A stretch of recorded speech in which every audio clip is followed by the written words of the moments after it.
जय हिंद फ्रेंड्स। उठ जाग मुसाफिर भोर भई, अब रैन कहा तुम सोवत है। जो सोवत है सो खोवत है, और जो जागत है सो पावत है। आज हम सेकंड चैप्टर शुरू करेंगे, European penetration.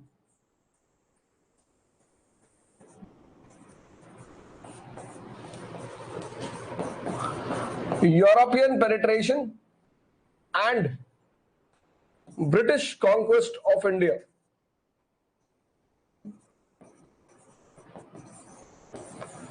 European penetration and British conquest of India.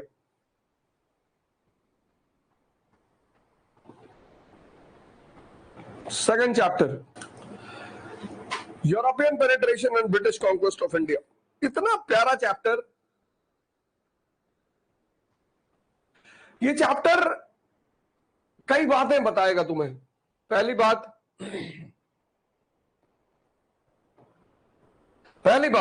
बड़े ध्यान से इस चैप्टर की कहानी सुनना और सुनो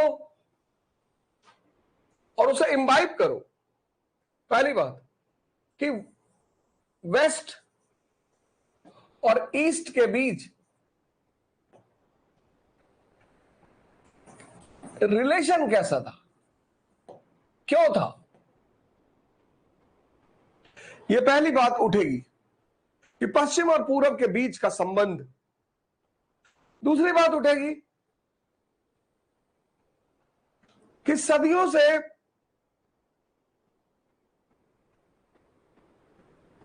कभी सिलेक्शन के बाद जब तुम ऐसे शौक में वर्ल्ड हिस्ट्री पढ़ोगे, अभी तो मॉडर्न वर्ल्ड हिस्ट्री यूपीएससी में तुम्हारा सिलेबस ही है, वर्ल्ड हिस्ट्री पढ़ोगे, वर्ल्ड हिस्ट्री, तो तुम देखोगे कि Chinese civilisation, Indus valley civilisation, Sumerian civilisation, Mesopotamia, फिर इजिप्ट, फिर ग्रीक, तो तुम्हें पता चलेगा कि यार ये रिलेशन कोई नया नहीं है। लेकिन 15वीं सेंचुरी में इस रिलेशन में एक परिवर्तन आ गया, एक चेंज आ गया।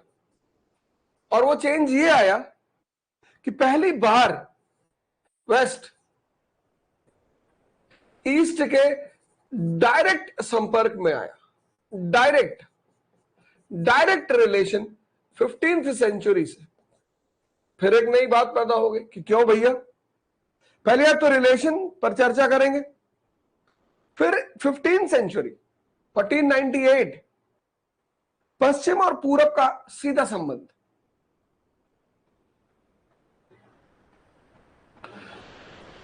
तीसरी बात चर्चा करेंगे कि ये जो व्यापारी आए, पश्चिम के व्यापारी, ये ट्रेडर के साथ साथ कॉन्करर बने, और धीरे से इन्होंने इंडियन सबकॉन्टिनेंट पे कब्जा कर लिया। यह बड़ी ही प्यारी कहानी है कि व्यापारी, कंपनी, भाई राज्य किसी राज्य पे कब्जा करे, राजा किसी राजा पे कब्जा करे, समझ में आता है। ट्रेडिंग कंपनी, मतलब रिलायंस अमेरिका में जाके ट्रेड करे और एक दिन अमेरिका पे कब्जा कर ले। कंपनी के पास आर्मी नहीं है, कंपनी के पास एमिनेशन नहीं है, तो कैसे किया यार। और इन सब में ईस्ट इंडिया कंपनी, जिसने भारत में ब्रिटिश राज्य की स्थापना की 1757 से 1856, तो उसके कुछ अपने नायक हैं।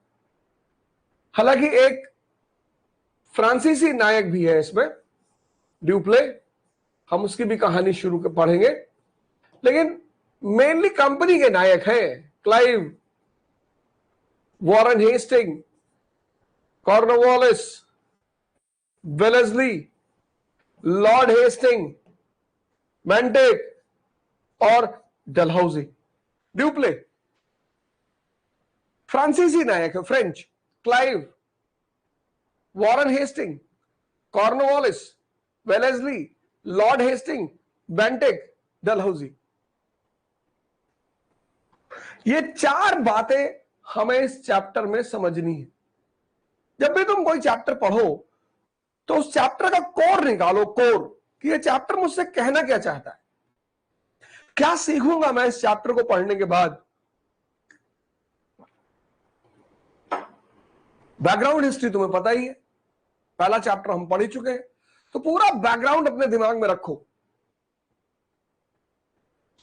अब पहले एक एक करके इन सारों को पढ़ते हैं, चारों को।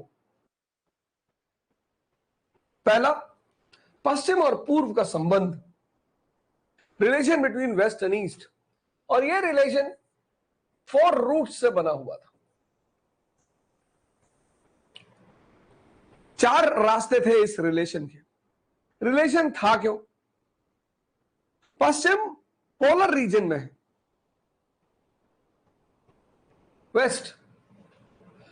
वेस्ट जो है वो पोलर रीजन में है, यानी ठंडा प्रदेश है,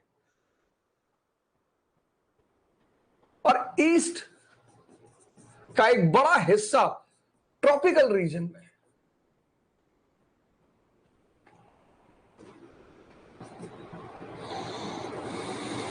यहां ठंडक ज्यादा है, विंटर्स,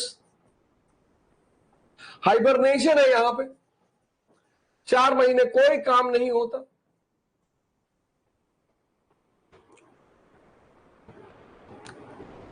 तो यहां के लिए 2 चीज चाहिए थी यहां के लोगों के सर्वाइवल के लिए। एक सिल्क चाहिए था जिसका उत्पादन ईस्ट में शुरू हुआ, और एक स्पाइसेस चाहिए थे।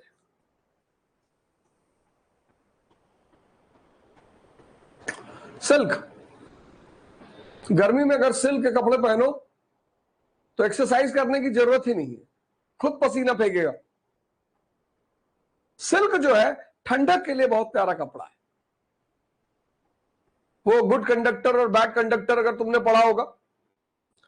सिल्क, इसका उत्पादन बड़ा स्पेशल विधि है। से कीड़े होते हैं, उनको रेयर किया जाता है, फिर वो कीड़े, उनका स्क्रीटा होता है, फिर वो ककून बना लेते हैं अपने चारों तरफ, फिर उस ककून से सिल्क निकाला जाता है। और पश्चिम में ये पूरब में ये विधि पैदा हुई, चाइना में स्पेशली। चाइना इंडिया दोनों को श्रेय दिया जाता है। कुछ spices are the fruits of tropical region. जो ट्रॉपिक ऑफ कैंसर और ट्रॉपिक ऑफ कैप्रिकॉर्न है, यही ये इलाका है जहां स्पाइसेस पैदा होते हैं। इंडोनेशिया, मलेशिया को तो स्पाइस आइलैंड ही कहा जाता था। इन दोनों की वजह से पश्चिम पूरब आता था।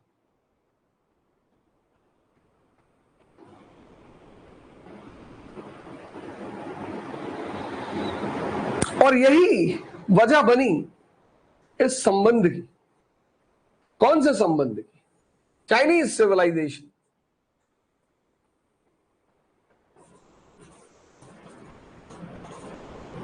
Indus valley civilisation,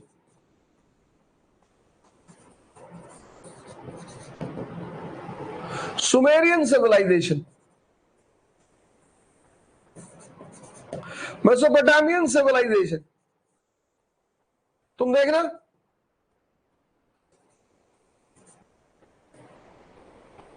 Egyptian civilisation, और फिर ग्रीक सिविलाइजेशन। चाइना तो पता ही है,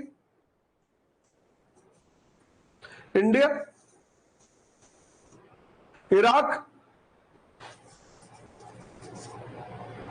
इजिप्ट,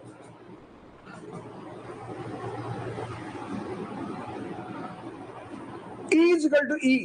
कैसे इकोनॉमी एम्पायर को पैदा करता है, ये बहुत बड़ा फॉर्मूला है हिस्ट्री का। E equal to E, economy is equal to empire. जहां भी साम्राज्य पैदा होगा, जहां भी अर्थव्यवस्था पैदा होगी, साम्राज्य खुद ब खुद पैदा होगा।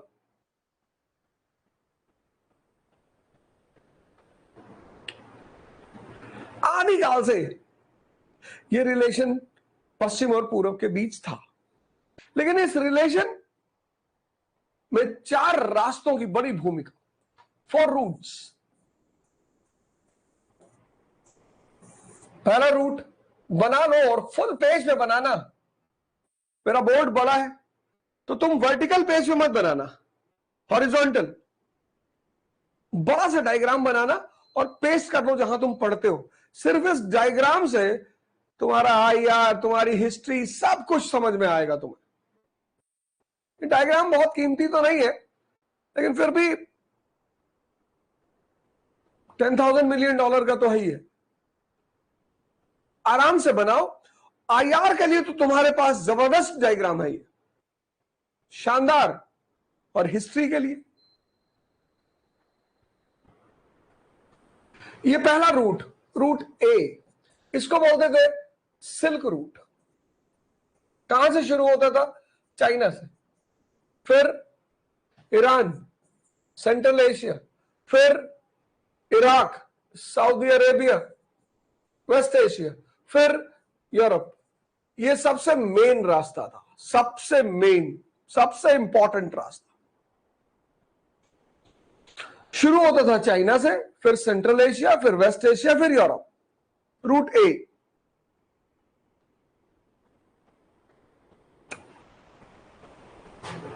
फिर दूसरा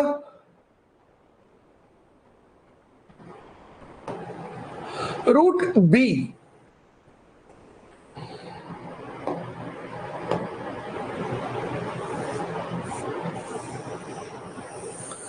इसको बोलते थे नॉर्दर्न पाथ, उत्तरापथ। ये तक्षशिला आज पाकिस्तान में से ताम्रलिप्ति आज बांग्लादेश में, ये रूट बी था, तक्षशिला से ताम्रलिप्ति। पाकिस्तानी पंजाब से शुरू होता था, फिर दिल्ली, फिर यूपी, फिर बिहार, फिर बंगाल। Route B. इसका इंपॉर्टेंट ये था कि ये सिल्क रूट को इंडो चाइना से कनेक्ट करता था। इंडो चाइना यानी कंबोडिया, वियतनाम, लाओस, और इस एरिया को बोलते थे गोल्डन लैंड, स्वर्ण भूमि। आराम से बनाओ, बहुत इंपॉर्टेंट डायग्राम है। China, Iran, Saudi Arabia, Europe. फिर route B, northern path, Takshashila से ताम्रलिप्ति। इसी को मेडिवल इंडिया में शेरशाह सूरी ने फिर से बनवाया और तब इसको बोलते थे ग्रैंड ट्रंक रोड। और आज ये NH1, NH2, और ये सिल्क रूट को कनेक्ट करता था इंडो चाइना से, और इंडो चाइना को बोलते थे गोल्डन लैंड।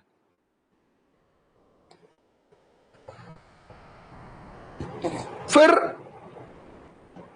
तीसरा रूट, रूट सी, इसको बोलते थे सदर्न पाथ, बहुत इंपॉर्टेंट। दक्षिण पथ, ये उज्जैन इसका इंपॉर्टेंट सेंटर था। उज्जैन से डेक्कन, डेक्कन मतलब तेलंगाना, हैदराबाद, तेलंगाना, आंध्रा, महाराष्ट्र, ये सब डेक्कन है। और फिर साउथ इंडिया, कर्नाटका, तमिलनाडु, केरला।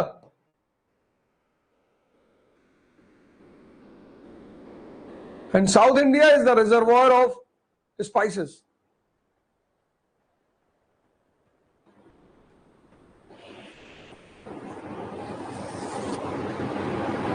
उज्जैन, इसका सेंटर था उज्जैन, हेडक्वार्टर। उज्जैन से डेक्कन, डेक्कन से साउथ इंडिया। और ये रूट सी सिल्क रूट को जोड़ता था किससे? साउथ इंडिया से और साउथ ईस्ट एशिया से, इंडोनेशिया और मलेशिया से। और इसी को बोलते थे गोल्डन आइलैंड, स्वर्ण द्वीप। अब ये बात क्लियर ही होगी, स्वर्ण द्वीप क्यों बोलते थे?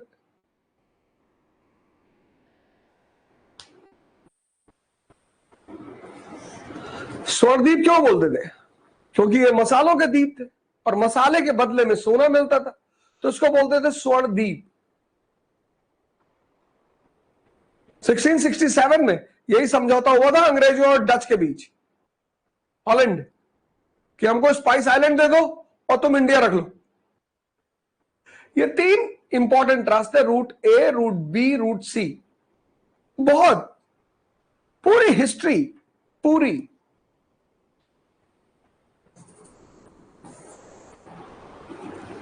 जिसका भी रूट ए पे कब्जा होता था वो पश्चिम और पूरब के ट्रेड को कंट्रोल करता था।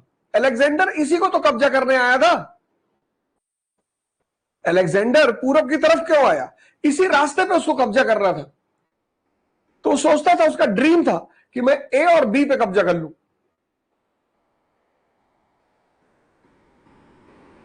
क्योंकि जिसका ए और बी पे कब्जा उसका पश्चिम और पूरब के ट्रेड पे कब्जा, और जिसका ट्रेड पे कब्जा वो एम्पायर। यही तो था रोमन एम्पायर, फिर बाइजेंटाइन, फिर ऑटोमन। तो जो सिल्क रूट पे कब्जा कर लेता था वो बी पे नहीं आता था। महमूद गजनी, सिल्क रूट पे कब्जा है, तो बी में आए, लूटे पाटे चले गए, रुकता नहीं था। तैमूर लेन लूटा चला गया, नादिर शाह लूटा चला गया। जिसके पास होम कैडर है वो किसी दूसरे के कैडर में क्यों जाएगा? जिंदगी में उपलब्धि का जो मजा है वो अपनों के बीच है। अमेरिका सेटल हो गए तुम, 5,000 करोड़ रुपया कमा लिया, कौन देख रहा है? कमाया होगा। जीवन का सबसे बड़ा मजा, आज तुम उपेक्षित हो, निग्लेक्टेड, सबके साथ होता है। भगवान कृष्ण पैदा हुए, अब सबको पता था भगवान थे। कोई भगवान पैदा नहीं होता, लिख लेना डायरी में, लोग भगवान बनते हैं। तुम तो आईएएस बनने के लिए परेशान हो ना। इस देश में लोग भगवान बनते हैं।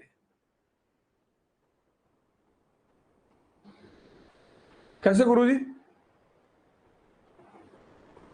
ध्यान से। फिर तुम गुरुजी छेड़ दिए ध्यान की बात।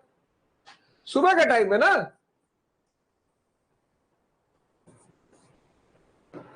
सुबह का टाइम है, सुबह बच्चा, सुबह का टाइम है। प्रेम करोगे मन इन्वॉल्व होगा, वॉर करोगे मन इन्वॉल्व होगा, स्टडी करोगे मन इन्वॉल्व होगा, प्रेयर करोगे मन इन्वॉल्व होगा। तभी तो आज लोग दवा खा रहे हैं, मेडिसिन। वही तो दिखाया मिर्जापुर में अखंडानंद त्रिपाठी कि आजकल समाज में कई तरह के पतन हो रहे हैं, नैतिक पतन, सामाजिक पतन। ऐसे एक पतन और भी है, शीघ्र पतन। क्या समाज की इस परिस्थिति पे कैसा कमेंट किया है?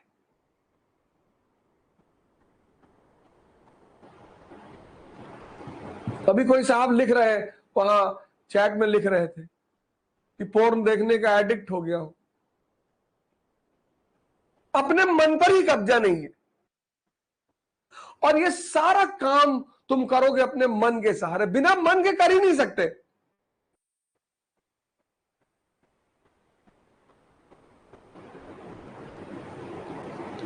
और इन सारे कामों में क्या चाहिए? शक्ति चाहिए, पावर।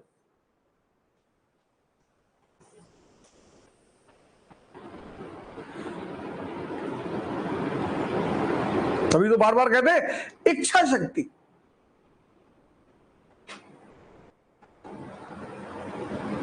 इसलिए बाबूजी,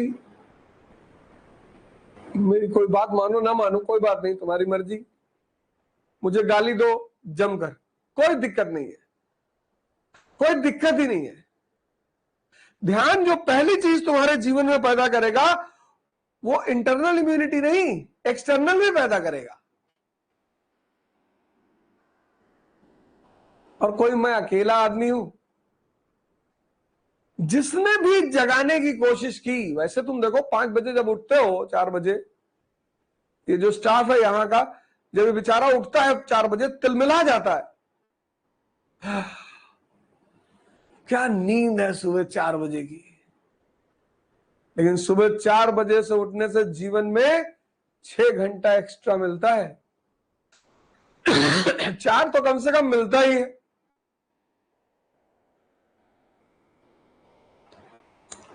आठ बजे उठो, 4 घंटे जीवन के खत्म। और ये सबसे प्यारा समय होता है जीवन में। कोई कोई वाइब्रेशन नहीं, सब सो रहा है, पूरा दुनिया सो रही है और तुम एक्स्ट्रा ऑर्डिनरी काम कर रहे हो। जब पूरी दुनिया सो रही है तो तुम जग रहे हो। शक्ति।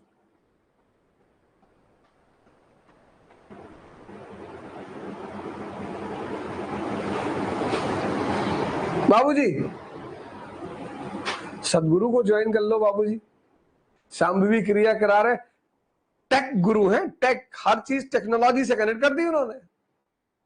पंडित श्री श्री रविशंकर को ज्वाइन कर लो, सुदर्शन क्रिया।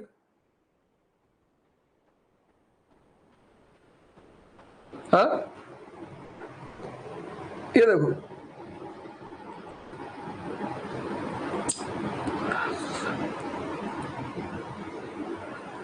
इसलिए नॉर्थ इंडिया के जो राजा है, ये देखो, ये अपने होम कैडर में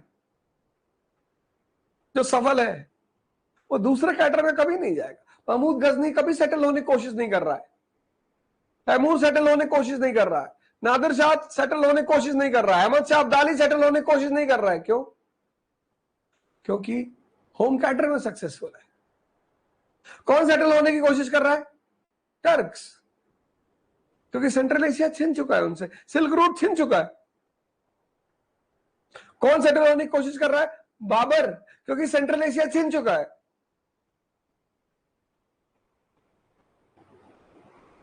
ये सारी कहानी इन रास्तों की है, पूरी हिस्ट्री। इसलिए ज्योग्राफी पढ़ना बहुत जरूरी होता है। Strategical importance, economic importance, Ukraine की लड़ाई, राजा और प्रजा, राजा किंग लड़ेगा और कॉमन पीपल भी लड़ेंगे, और कोई रास्ता ही नहीं जीवन है ही नहीं। दोनों के जीवन में युद्ध है। ये आई के लिए लड़ता है, ये ई के लिए लड़ता है।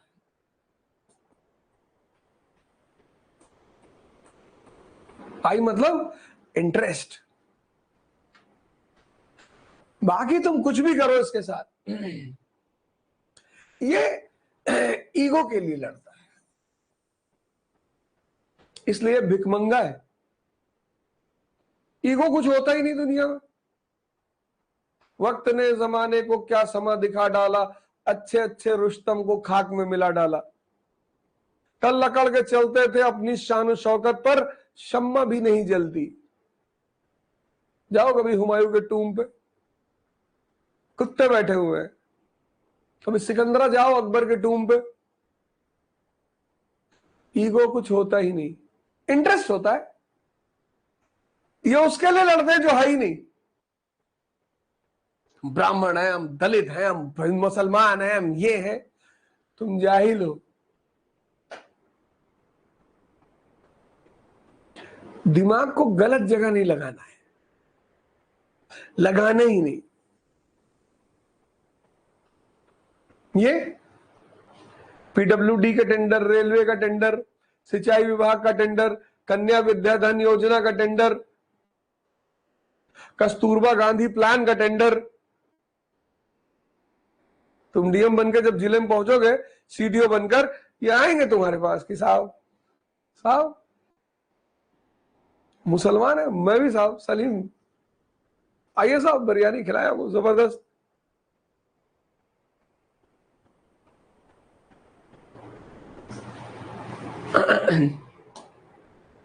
ये ये रूट बी का राजा सी पे कब्जा करना चाहता है। कौन? अशोक। कौन? हर्षवर्धन। लेकिन हर्षवर्धन को यहां पे रोक दिया पुलकेशिन द्वितीय ने। ऐसे पढ़ो हिस्ट्री को।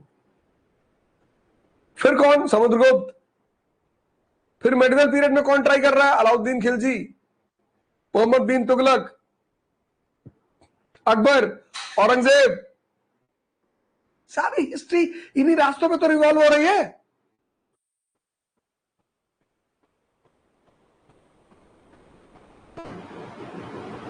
और तुम रट रहे हो। दिमाग बहुत प्यारी चीज है। रटो मत, खोलो, समझो, देखो। कि जितने पुरोहित हैं, हिंदू, मुसलमान, ईसाई पुरोहित, रट लिया, बाइबल रट लिया, वेद रट लिया, कुरान रट लिया, सब बटन दबाओ, टक टक टक टक टक टक बोलना शुरू कर देते। बुद्ध, महावीर, दादू, नानक, रैदास, ये देखो। थोड़ा दिमाग लगाओ, थोड़ा कनेक्ट करो, थोड़ा बैठो, थोड़ा आंख बंद करो, सोचो। जिसने भी यहां के लोगों से दुश्मनी की वो मारा गया। टरेन टफ है ना। और ये गाइड बनते हैं नीचे आने के लिए। अलाउद्दीन समझदार है, वो राजा रामचंद्र से दोस्ती करता है। लेकिन औरंगजेब समझदार नहीं है, वो मराठों से दुश्मनी कर लेता है।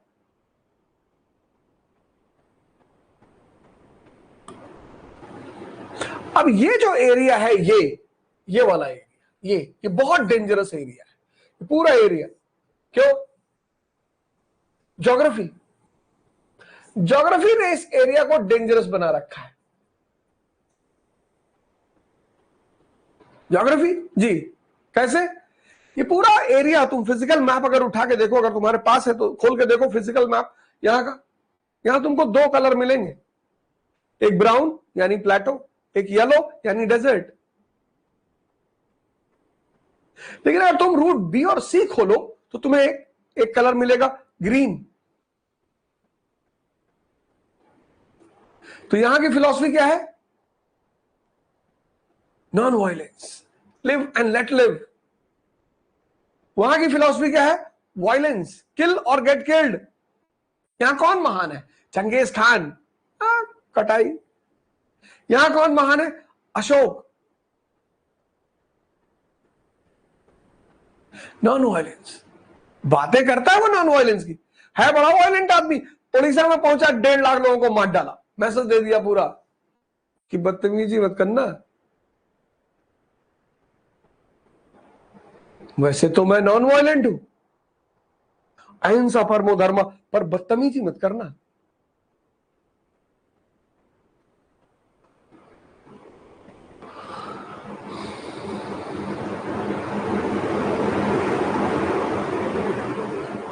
हिंदुस्तान में ऐसे ही राजा सफल रहे। यहां सज्जन आदमी कभी सफल ही नहीं हो सकता, हो ही नहीं सकता। देश ही ऐसा है। लिफ्ट में थूक देंगे, सीढ़ियों पे थूक देंगे, गाड़ी में खाना खा रहे शीशा खोल के सड़क पे ही सारा फेंक देंगे। रेंज रोवर में चल रहा आदमी, रेंज रोवर का आदमी तो अच्छे घर का होगा ना।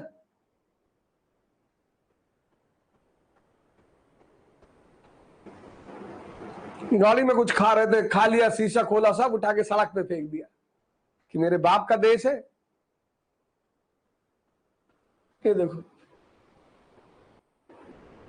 ये बहुत डेंजरस एरिया। आज ही लड़ाई नहीं चल रही, हमेशा से। और ज्यादातर समय पे ये एरिया अनस्टेबल रहता था। तो जब ये अनस्टेबल होता था तो पश्चिम और पूरब का व्यापार अनस्टेबल हो जाता था। अब यूरोपियंस को सर्वाइवल के लिए ईस्ट आना है, स्पाइसेस चाहिए, सिल्क चाहिए, तो उन्होंने एक चौथा रूट निकाला। क्या करते थे?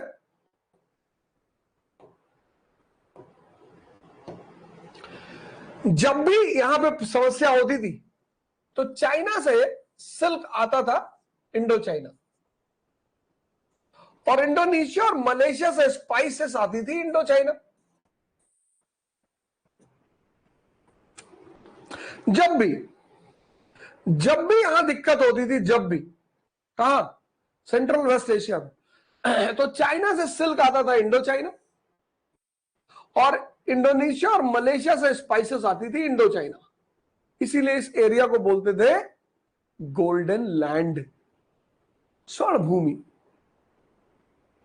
इसलिए दिल्ली का राजा हमेशा बंगाल पर कब्जा करना चाहता था, क्योंकि बंगाल का दरवाजा कहां खुलता था? स्वर्ण भूमि में, गोल्डन लैंड में।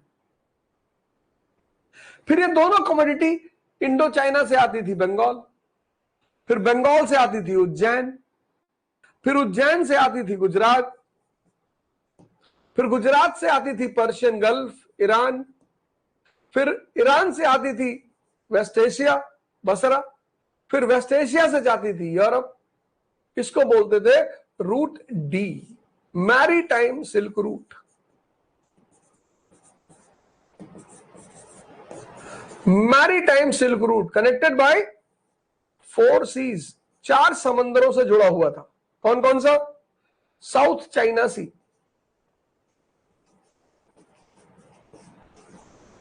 फिर बे ऑफ बंगाल, फिर अरेबियन, फिर मेडिटेरेनियन सी, ये साउथ चाइना, ये बे ऑफ बंगाल, ये अरेबियन, ये मेडिटेरेनियन।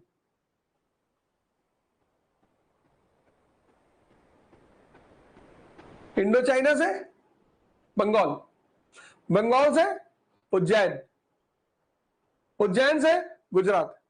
इसलिए दिल्ली का राजा गुजरात पर भी कब्जा करना चाहता था, और जिसका भी लाहौर, गुजरात, बंगाल और साउथ इंडिया तक कब्जा होता था वो चक्रवर्ती, जिसका चारों दरवाजे पे कब्जा वो चक्रवर्ती। पहला चक्रवर्ती कौन? अशोक। तो इंडो चाइना से बंगाल, बंगाल से उज्जैन, उज्जैन से गुजरात, गुजरात से Persian Gulf, Iran, Persian Gulf से वेस्ट एशिया, वेस्ट एशिया से यूरोप। 4 रास्ते थे बाबूजी। पहला रास्ता silk route, route A, China से वेस्ट एशिया। दूसरा रास्ता route B, northern path, Takshashila से ताम्रलिप्ति। तीसरा सदर्न पाथ, उज्जैन से साउथ इंडिया। चौथा ताम्रलिप्ति से बसरा। बसरा कहां का पोर्ट है? इराक का। पहला कौन सी सी है? साउथ चाइना सी। दूसरी कौन सी सी है? बे ऑफ बंगाल। तीसरी कौन सी सी है? अरेबियन। और चौथी मेडिटेरेनियन। सारा खेल इन 4 रास्तों पे चलता था।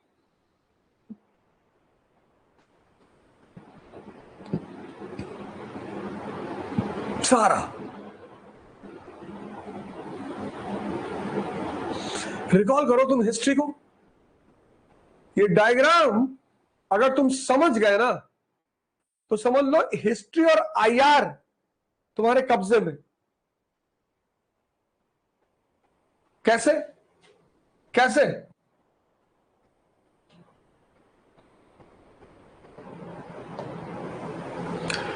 Root A and D,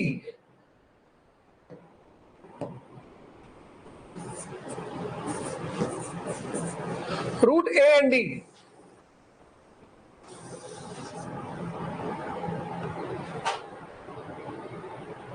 important थे, इंपॉर्टेंट है प्री मॉडर्न वर्ल्ड।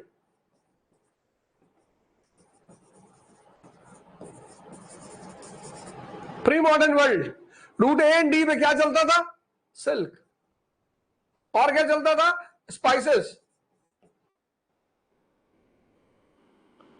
और आज modern world route A and D में क्या चलता है? ऑयल। और क्या चलता है? Natural gas. तभी तो चाइना रूट ए पे कब्जा करना चाहता है, CPEC, China Pakistan economic corridor.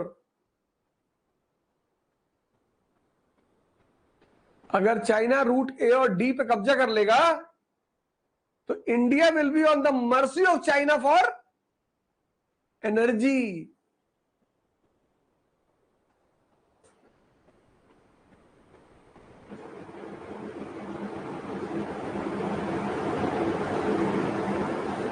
और इसी चारों रास्तों पर ट्रेड चलता था। और इस ट्रेड में 15th सेंचुरी तक 15th सेंचुरी तक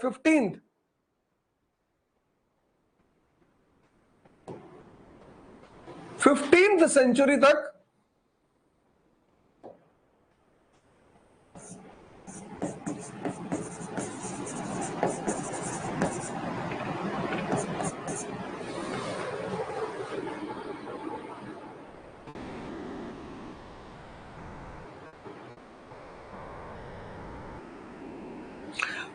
सेंचुरी तक इस ट्रेड में जो वेस्ट और ईस्ट का ट्रेड था,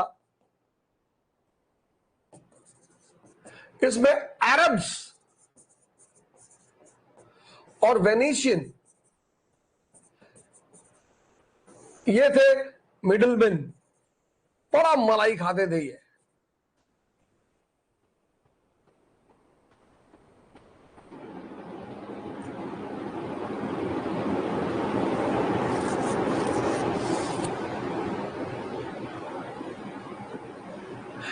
ये वेस्ट और ईस्ट का जो ट्रेड था 15th सेंचुरी तक, ये मिडिलमैन थे, ब्रोकर,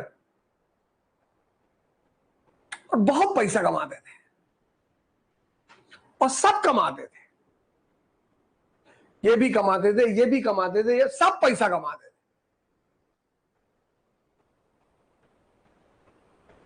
लेकिन 1453 में एक घटना घट गई, बड़ा इंपॉर्टेंट ईयर वर्ल्ड हिस्ट्री में। 1453 पूरी दुनिया को बदल के रख दिया। वेनेशियन, अरे वेनिस है ना इटली में, इटली में एक शहर है वेनिस। जैसे गुजरात में सूरत है, वहां के लोग बिजनेस एक्यूमेन के लिए जाने जाते हैं, ऐसे इटली में यह शहर है वेनिस।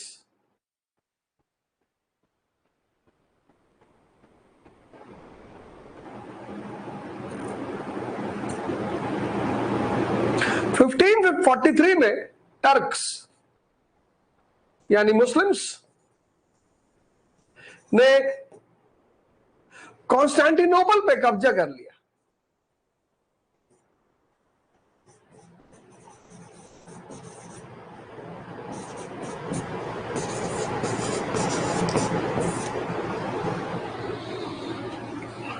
कॉन्स्टेंटिनोपल आज का इस्तांबुल, उसका एक दरवाजा खुलता है ब्लैक सी में और दूसरा खुलता है मेडिटेरेनियन में, और जिसका उस पर कब्जा, स्टार बनाओ कॉन्स्टेंटिनोपल। आज क्लास के बाद मैप खोलो, इन सब जगहों को देखो,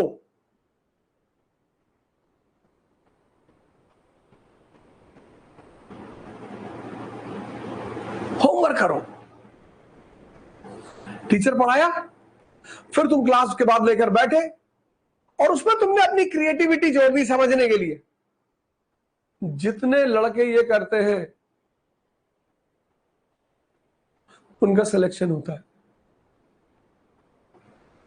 मुझसे लोग पूछते हैं कि किन लड़कों का सिलेक्शन होता है। मैंने कहा जो होमवर्क करते हैं, और सिर्फ होमवर्क नहीं, सिर्फ होमवर्क नहीं, जितने लड़के होमवर्क करते हैं और इस होमवर्क में अपनी क्रिएटिविटी भी ऐड कर देते हैं,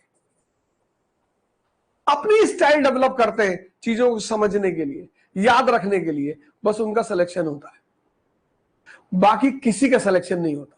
चाहे जहां पढ़ो, लंदन पढ़ो, न्यूयॉर्क पढ़ो, शिकागो पढ़ो, मार्स पे चले आओ, गैलेक्सी चेंज कर दो, एंड्रोमीडा चले आओ, कोई फायदा नहीं, बस इन्हीं लड़कों का सिलेक्शन होता है। और 95% ये काम नहीं करते। ये 95% क्या करते हैं? ये दूसरों के बारे में पता करते हैं। अवध ओझा नेक्स्ट IAS छोड़ दिए, अनअकैडमी आ गए, तो कैपिटलिज्म का युग है ना। एक आदमी एक कंपनी में कितने दिन रहेगा? कंपनियां भी तो पैसा कमा रही हैं। वो कौन सा दिल्ली में आने वाले लड़कों, एक इंस्टीट्यूट है, 2 4 10 इंस्टीट्यूट है, एक है संकल्प जो वेलफेयर में पढ़ाता था, 30,000 रुपये फीस थी उसकी। वहां मैं आज भी जाता हूं, अब तो उनकी क्लास समझ में नहीं है, अब तो वो क्लास ऑफलाइन चलाते नहीं। इन 95% का अलग जिंदगी है। 5% लड़के ये काम करते हैं और इन्हीं 5% का सिलेक्शन होता है।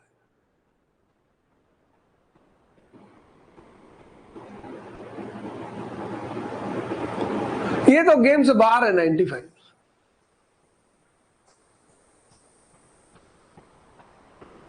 तो गेम में है ही नहीं। ये अर्जुन है, ये दुर्योधन है, इसमें बहुत सारे युधिष्ठिर है, इसमें नकुल है, सहदेव है, शकुनी है, बहुत सारे।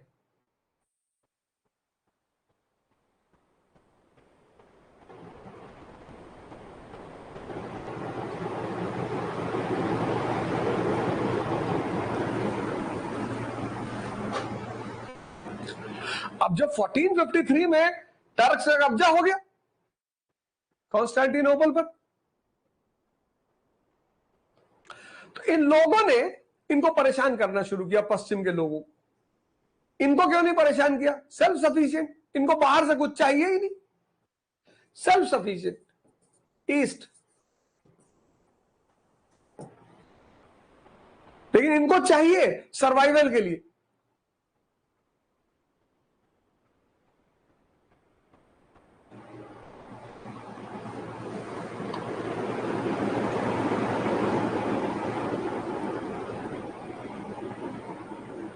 तो इन्होंने इनको परेशान करना शुरू किया।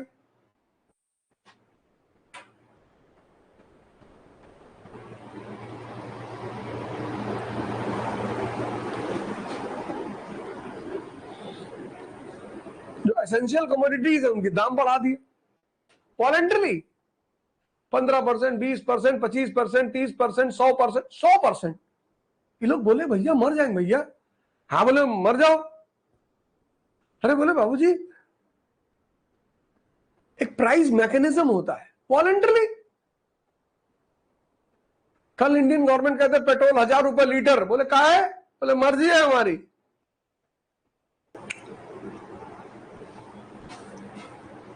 अब ये बेचारे परेशान हो गए। अब एक फॉर्मूला है, अब देखो फॉर्मूला कैसे काम आते हैं। Necessity is the mother of invention.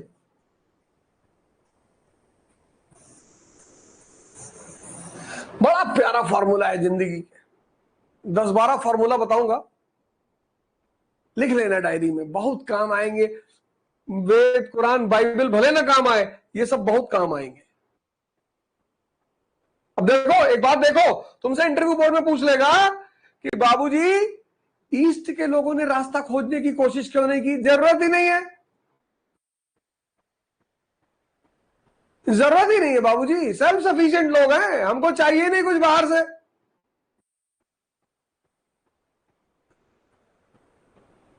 तो 15th सेंचुरी, अब देखो necessity is the mother of invention. तो 15th सेंचुरी में पश्चिम में 2 घटनाएं शुरू हुई। 15th सेंचुरी ये सारी घटनाएं एक दूसरे से जुड़ी हुई है। पहली घटना 1453 कॉन्स्टेंटिनोपल पर कब्जा, ये सब एक दूसरे से जुड़ी हुई घटनाएं हैं। कॉन्स्टेंटिनोपल पर कब्जा, कौन दिक्कत में आया? पश्चिम।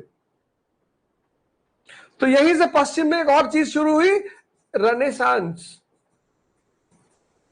पुनर्जागरण। किसका? रैशनलिज्म का।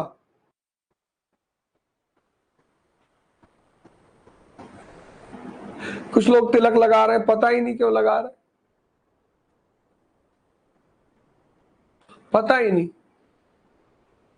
यही तो है आज्ञा चक्र, यही तो हिंदुओं ने 3rd आई बनाई।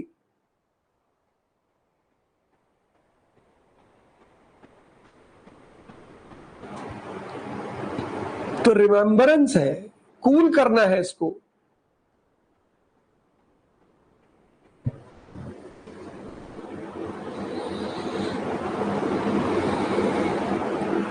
कहते स्त्री नर्क का द्वार है, तो कौन स्त्री के पीछे भागता है? तुम ही तो भागते हो।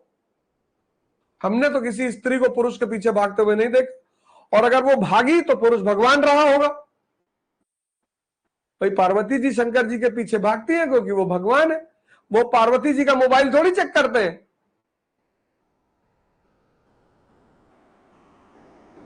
वो पार्वती जी को मना थोड़ी करते हैं कि हंसना मत, बाहर मत जाना। ताकतवर आदमी है, जानते हैं बाहर जाएगी कोई बदतमीजी करेगा, फाड़ डालेंगे।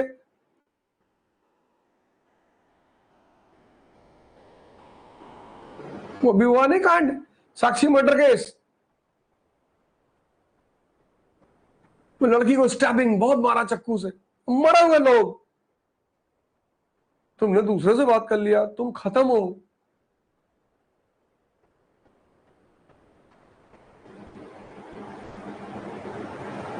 विष्णु जी लक्ष्मी जी को कुछ बोलते ही नहीं। जो आदमी इतने असुर को मारा है, महिषासुर, भस्मासुर, फलानेसुर, धमाकेसुर, वो अपनी पत्नी पे क्यों नजर रहे? जाओ घूमने जा रहे हो, जाओ जाओ दूसरी 2-4 गैलेक्सी टहल के आना आराम से।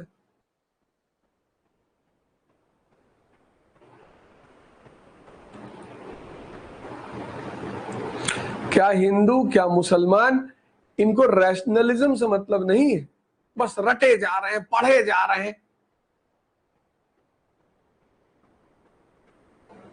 हनुमान जी मतलब ध्यान।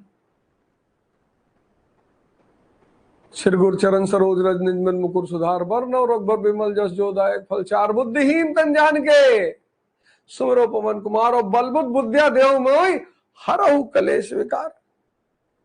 बुद्धिहीन।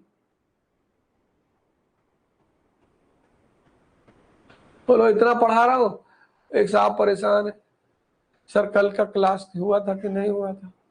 अरे अभी वाला तो पढ़ लो।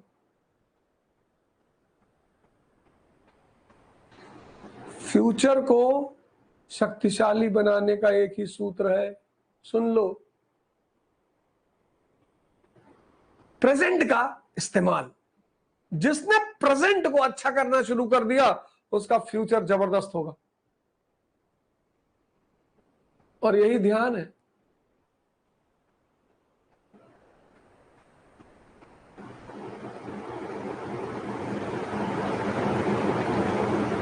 प्रेजेंट मतलब तोहफा। कितना प्यारा पल है, मैं पढ़ा रहा हूं तुमको, बता रहा हूं कहानियां, तुम पर सर कल वाला क्लास।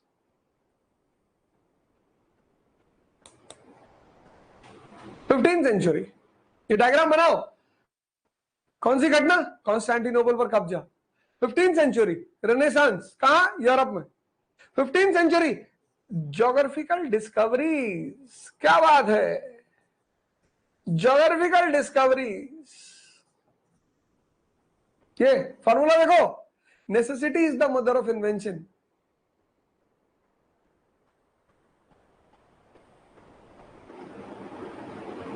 दो डिस्कवरी बहुत इंपॉर्टेंट, एक 1492 और एक 1498।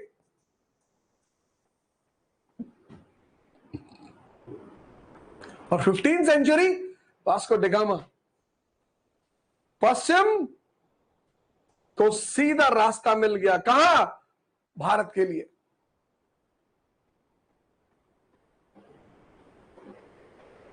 ये सब 15 सेंचुरी में हुआ। यही तो पहला पेज है यूरोपियन पेनिट्रेशन वाला।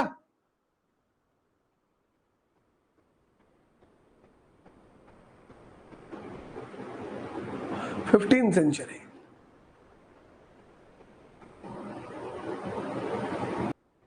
चाय में कभी चीनी मत डालना और दूध मत डालना। चाइना जापान में तो ध्यान करने से पहले एक कप बनाते और रात में शहद दालचीनी डाल के बना के थर्मस में रखो, 4 बजे उठो, धीरे धीरे पहले पानी पी लो, दूध मत डालना चाय में।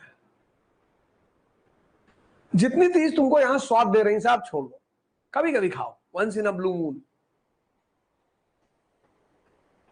और अगर तुम डेली 20 किलोमीटर भाग रहे हो फिर तो मिट्टी खा लो, पत्थर खा लो, लोहा खा लो, चाहे जो खा लो, लोहा वहा उठा के कूच काच के खा लो।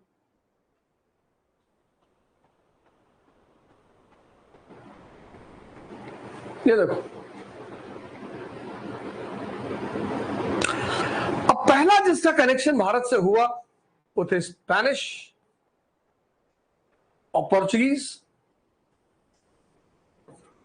अब जो दिल्ली आया लड़का, उसका सिलेक्शन हुआ, तो पूरे इंडिया के लोग दिल्ली भागने लगे। अब ये जो लोग भारत आए, पोर्चुगीज, वास्को डिगामा, तो यहां से जब वास्को डिगामा वापस गया, वास्को डिगामा जब वापस गया, तो यहां से जो सामान ले गया था 60 टाइम्स, देखो एनसीईआरटी में लिखा हुआ है, 60 गुना प्रॉफिट, 60 गुना, 1-2 गुना नहीं, 60 गुना। 1 रुपए में 60 रुपया, 1 रुपए में 2 रुपया नहीं, 4 रुपया नहीं, 10 रुपया नहीं। अब जब ये मिला तो फिर डच बोले बाबूजी हम भी जाएंगे उधर, फिर इंग्लिश, फिर फ्रेंच कि भैया हमको भी आईएएस बनना है, भैया भैया हम भी दिल्ली आएंगे, भैया लगा यूरोप भागने।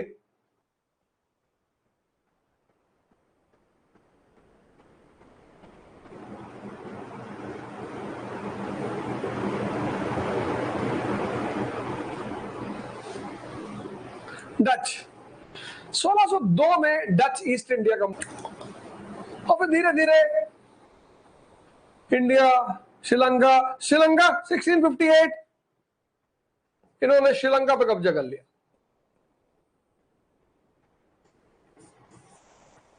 डच भारत आए, 1602 में इनकी कंपनी बनी, 1658 में इन्होंने श्रीलंका पे कब्जा कर लिया, 1667 में इन्होंने इंग्लिश ईस्ट इंडिया कंपनी से समझौता कर लिया, एग्रीमेंट कि तो यार हम लोग आपस में लड़ेंगे नहीं, तुम हमको साउथ ईस्ट एशिया दे दो, स्पाइस आइलैंड दे दो, तुम इंडिया रख लो। सब एग्रीमेंट किससे? इंग्लिश ईस्ट इंडिया कंपनी से।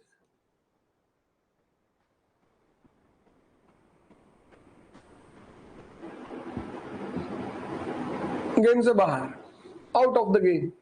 कौन सा game? Out of the game. कौन सा? भारत पर कब्जे का, जो भारत पर कब्जे का गेम था उससे बाहर हो गए। बोले भैया हिंदुस्तान तुम्हारा। सुल्तान मिर्जा वाला काम किया इन्होंने कि बोरीवली कांदीवली तुम्हारा और दादर परेल हमारा, और समंदर सुल्तान मिर्जा का बांट लिया इन्होंने। लेकिन ये भागे क्यों? ये डायग्राम याद रखना है कि ये पूरब की तरफ क्यों भागे, इसकी वजह से भागे।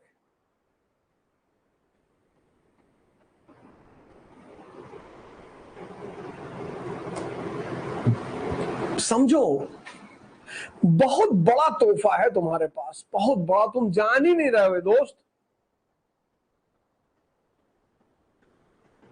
तुम तो बहुत सारे लोग सब्सक्राइब इसलिए किए होंगे कि वीडियो निकालेंगे, इंस्टाग्राम रील बनाएंगे।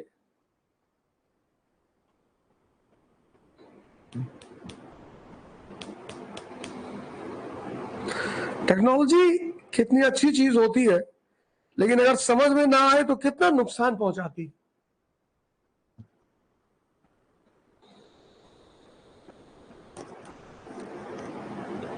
सब नाच रहे हैं, सब आदमी औरत सब, जो भी देखो वही नाच रहा है। हमारे एक दोस्त की परसों एक रील आई थी, मियां बीवी दोनों ऐसे ऐसे करके नाच रहे।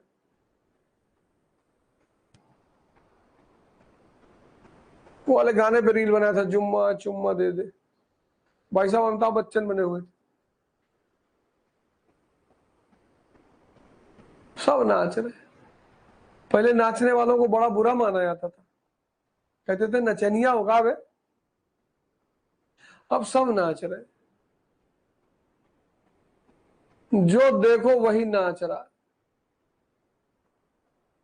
ये धरती भी नाच रही है, ब्रह्मांड भी नाच रहा, और हिंदुस्तान का हर आदमी नाच रहा है। तभी तो मैं कहता हूं पश्चिम देखो, साइंस फॉर यू एक चैनल है उनका, क्या पूरा गैलेक्सी, सोलर सिस्टम, ये वो बनाते, वीडियो रील बनाते। इंडिया में कोई कपड़ा उठा दे रहा है, कोई शर्ट फाड़ दे रहा है।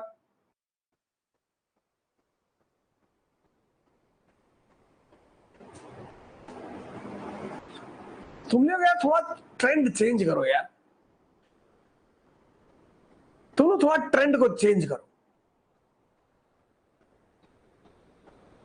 थोड़ा अपने आप को, वो जो भारत का गौरव है ना, उसको फिर से जिंदा करते हैं यार।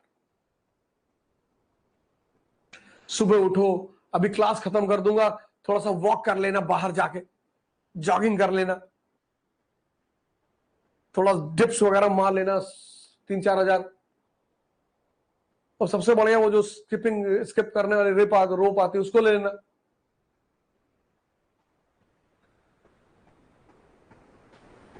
एक पेज गीता का पढ़ लेना, एक पेज या एक श्लोक पढ़ लेना। अभी बस एक श्लोक पढ़ के कागज पे लिख लेना, दिन भर उसके बारे में सोचना कि ये क्या कह रहा है।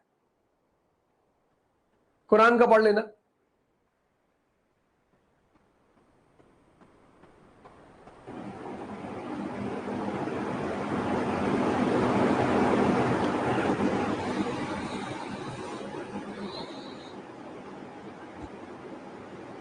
लेकिन जो सबसे इंपॉर्टेंट कंपनी जिसे हमें आगे चलकर चर्चा करनी है, वह इंग्लिश ईस्ट इंडिया कंपनी। ये कब बनी? 1599 में। क्या नाम था? Merchant adventures.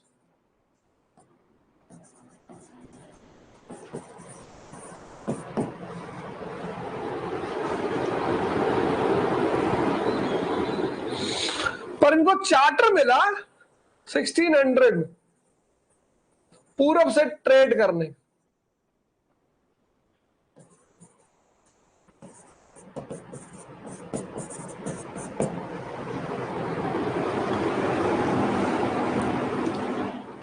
हालांकि इन्होंने प्लान किया कि पहली फैक्ट्री मतलब रहना और गोदाम वगैरह सूरत में बनाएंगे, लेकिन इन्होंने पहली फैक्ट्री बनाई मसूलीपट्टनम,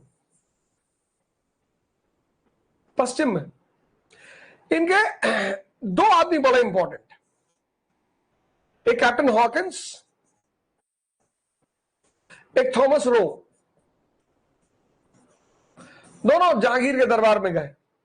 इसने मुगलों से परमिशन लिया, कैप्टन हॉकिंस ने,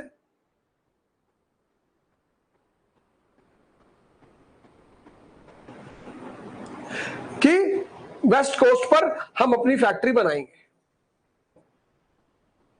और थॉमस रो ने परमिशन लिया कि पूरे मुगल एम्पायर में हम कहीं भी अपनी फैक्ट्री बना सकते हैं, पूरे मुगल एम्पायर में। हॉकिंस प्रेशर कुकर आता ना, हॉकिंस ने परमिशन लिया। हॉकिंस को परमिशन मिली कि तुम वेस्टर्न कोस्ट, पश्चिमी जो तट है, वहां पे अपनी फैक्ट्री लगा लो। तो पहले इन्होंने विचार किया सूरत, लेकिन पहली फैक्ट्री लगाई मसूलीपट्टनम में। लेकिन थॉमस रो ने परमिशन लिया कि पूरे मुगल एम्पायर में कहीं भी लगा लो। तो पश्चिमी के तट पे लगाए, यहां सिर्फ वेस्टर्न कोस्ट पे, मसूलीपट्टनम, सूरत की तरफ। लेकिन यहां के बाद फिर वो फैलते चले गए, चिंचुरा, हुगली।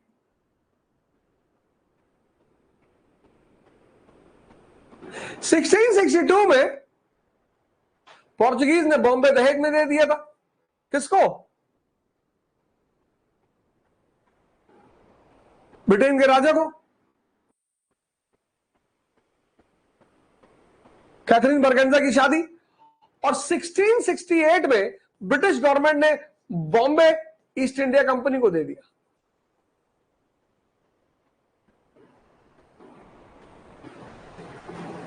3 हेडक्वार्टर बने इनके, 3, 1639,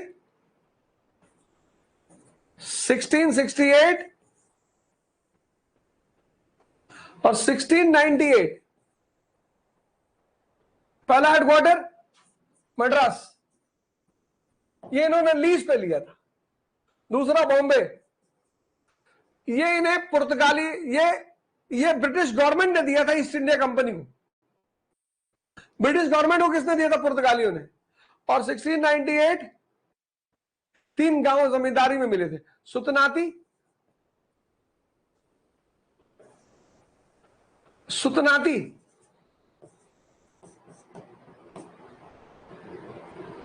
कालीगढ़,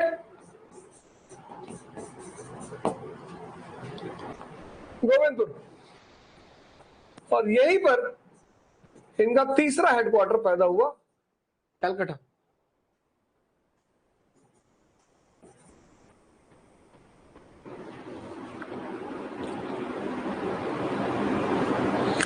ये थॉमस रॉ की वजह से हुआ, क्योंकि थॉमस रॉ ने पूरे भारत में व्यापार करने की परमिशन ले ली।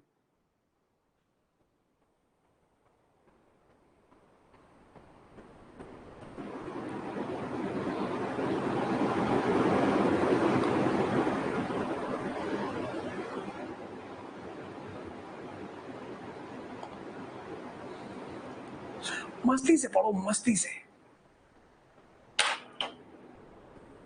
पढ़ाई, प्रेम, लड़ाई और पूजा, ये 4 काम मस्ती में, कोई टेंशन नहीं, कोई उत्तेजना नहीं, कोई एक्साइटमेंट नहीं। करके तो देखो, एक्साइटमेंट नहीं।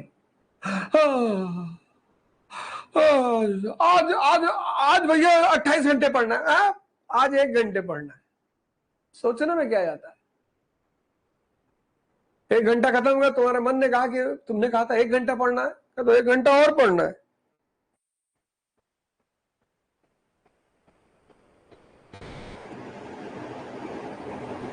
भागो नहीं। तुम 10 घंटे का टारगेट बना लेते हो, 1 घंटे में तुम्हारा सब अतड़ी पसली बाहर हो जाता है। 1 घंटे का टारगेट बनाओ, 1 घंटे का, कि आज 1 घंटे पढ़ेंगे, सिर्फ 1 घंटे।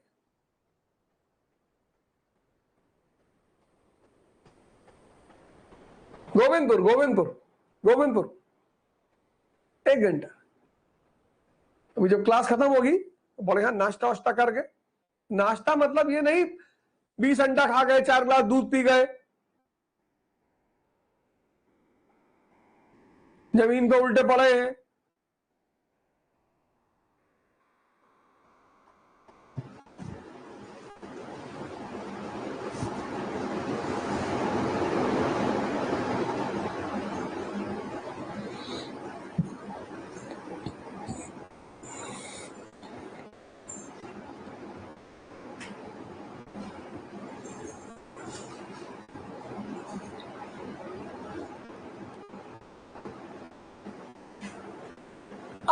अंग्रेजों को यह लगा, ईस्ट इंडिया कंपनी को यह लगा कि अगर मुगल राजा हमारे कब्जे में आ जाए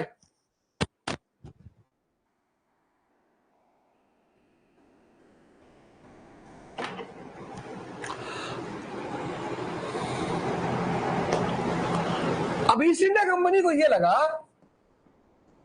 कि अगर मुगल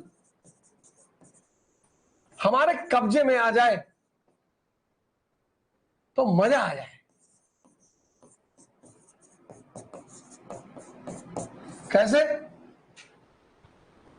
कैसे मजा आ जाए? तो फॉर्मूला लिख लो, polity is the guardian of economy.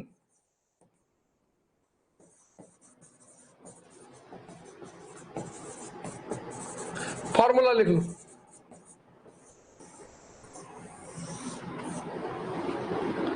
Polity is the guardian of economy. BJP power में आएगी तो राजपूत ठेकेदारों का फायदा होगा, अग्रवाल, जायसवाल, गुप्ता ठेकेदारों का फायदा होगा। समाजवादी पार्टी में आएगी तो मुसलमान ठेकेदारों का फायदा होगा, यादव ठेकेदारों का फायदा होगा। बसपा पावर में आएगी तो ब्राह्मण ठेकेदारों का फायदा होगा।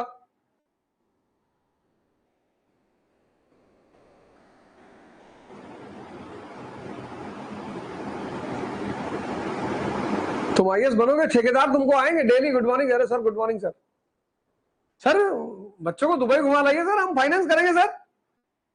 आज तुमको 100 रुपया कोई देने के तैयार नहीं पढ़ाई के लिए, और तुम मांगो ही क्यों? काम करो। इलाहाबाद में कंपनी गार्डन के सामने एक लड़का दही भल्ले लगाता है, दही छोले। और इलाहाबाद में रहते हो, कभी जाके कंपनी शाम को 4 से 8 लगाता है और आईएएस की तैयारी कर रहा है।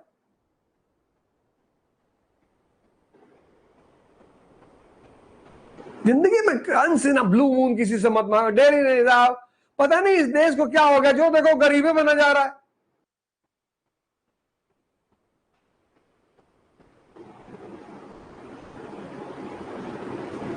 ईडब्ल्यूएस सुविधा दी गई थी कि जो अपर कास्ट कमजोर है उनके लिए, अच्छे अच्छे ईडब्ल्यूएस को, अपर कास्ट को देख रहा हूं ईडब्ल्यूएस सर्टिफिकेट बना रहे।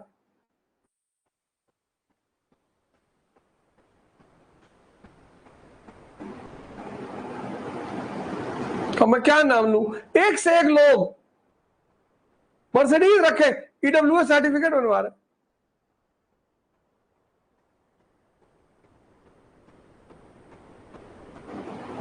फिर कहते हैं इस देश का नेता बेईमान है। इस देश में सबसे अच्छा है, इस देश के नेता भगवान है वो, और उसके बाद इस देश के ब्यूरोक्रेट देवता हैं। इस देश का आदमी बहुत खतरनाक है। पैसा लेके वोट देगा, दारू लेके वोट देगा, फिर कहेगा नेता हमें लूट रहा है। इन्वेस्टमेंट कर रहा, पैसा वापस नहीं लेगा।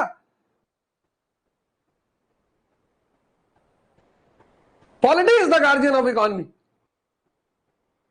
तो ईस्ट इंडिया कंपनी बना कि मुगल अगर हमारे कब्जे में आ जाए तो भाई साहब मजा आ जाए। कैसे? ये जो राइवल कंपनियां हैं इन पे कंट्रोल हो जाएगा, राइवल कंपनियों पे कंट्रोल।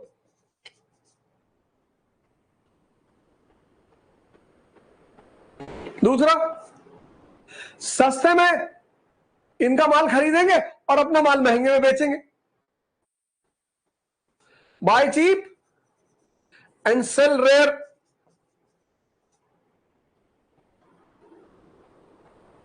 तीसरा, ट्रेड बेनिफिट्स,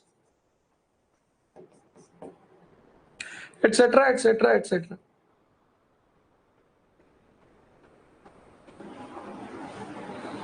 तो इन लोगों ने कांड कर दिया,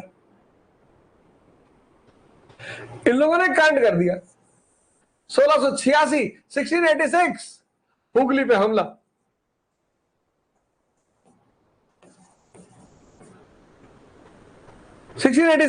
औरंगजेब फंसा हुआ दक्कन में, इन्होंने कहा फायदा उठा लो, पर वो फंसा था।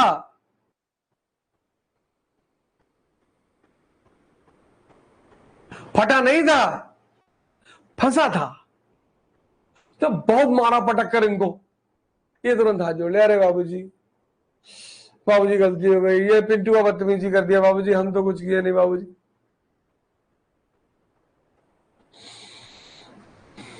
और ये पैसा लेकर आ रहे थे, ये समंदर पे मजबूत थे। एक तो पैसा लेकर आ रहे थे, ऊपर से समंदर पे मजबूत थे और माफी मांग ली। तो औरंगजेब ने कहा कोई बात नहीं, जाओ 1.5 लाख रुपए फाइन दे दो,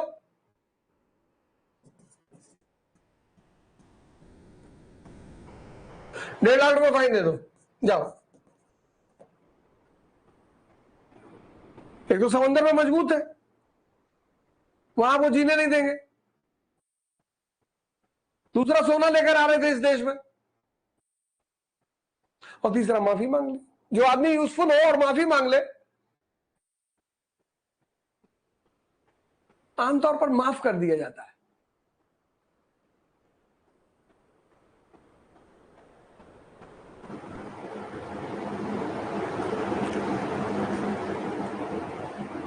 और अब वो अपने समय का इंतजार करने लगे। ये पहली हेडिंग थी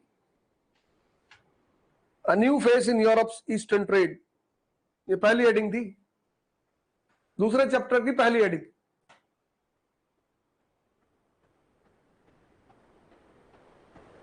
तो आज इतना कंसोलिडेट करो, पढ़ो, और कल दूसरी हेडिंग शुरू करेंगे, एंग्लो फ्रेंच राइवलरी।